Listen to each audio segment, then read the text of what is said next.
Oh, that's perfect. It was a picture-perfect moment at Tulsa International Airport. After a year in Iraq, it was a happy homecoming for one soldier as he reunited with his wife and 3 little girls. It has been a rough year for Staff Sergeant William Ream. He was deployed in June 2007 with the 325th Medical Unit. He spent his time there caring for Iraqi forces and civilians and assisted surgeons. Despite the scenes there, for him, being away from home and his family was the hardest part. Just everyday things you take for granted, from seeing real grass and real trees to driving your own car, having your family to come home to every day, things like that. While his wife Callie says she couldn't be prouder of her husband, it was difficult without him. Up until yesterday, we had a flat on our tire. Just little things like that that you really count on your husband or your spouse for to help out and maintain the household and maintain the family. It's been hard. Glad to be home. And he is looking forward to a much-deserved vacation to SeaWorld with his family. Angela Filicicchia, News on 6.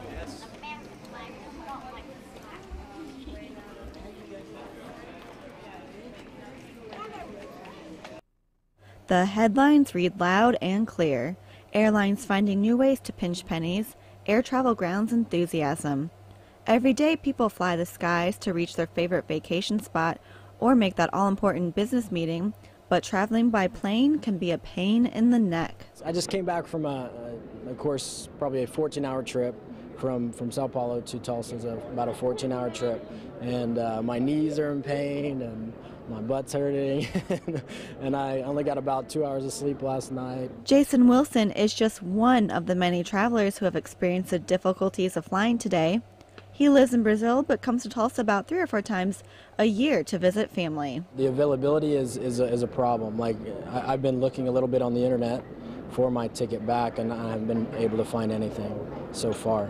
Tulsa Airport Authority Alexis Higgins says this isn't an uncommon problem. Because the airlines are seeing a decrease in the capacity and the number of seats that they're providing in a market doesn't mean that we're going to see the same decrease in the number of passengers.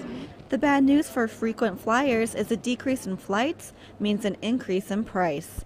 For Shari Mason, the extra flying cost has affected her travel plans. Can't fly as much. We drive to our vacation destinations a little more, or we're planning on doing that. The high cost of jet fuel has caused a decrease of available flights and seats, especially to tourist destinations. These cuts are being made at airports all across the country, but Oklahoma is lucky to see only a 15% decrease. Right now, there's about 75 flights going in and out of Tulsa every day, but that number is expected to fall. So if you're planning a trip, you need to book ahead. Higgins has some advice for flying the friendly skies to make traveling less stressful and less costly. If you know that you want to go back east for the holidays, then put a fare watcher on it, and it'll alert you when the fare's at one of its lowest prices. You can track the cost of fares to your destination at sites like farecast.com or airfarewatch.com. Travel agents are another good source of information. They can tell you when the best time is to travel. But most importantly, book no later than 21 days ahead.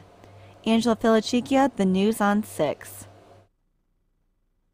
The forecast for the week is sunny, hot, and no chance of rain.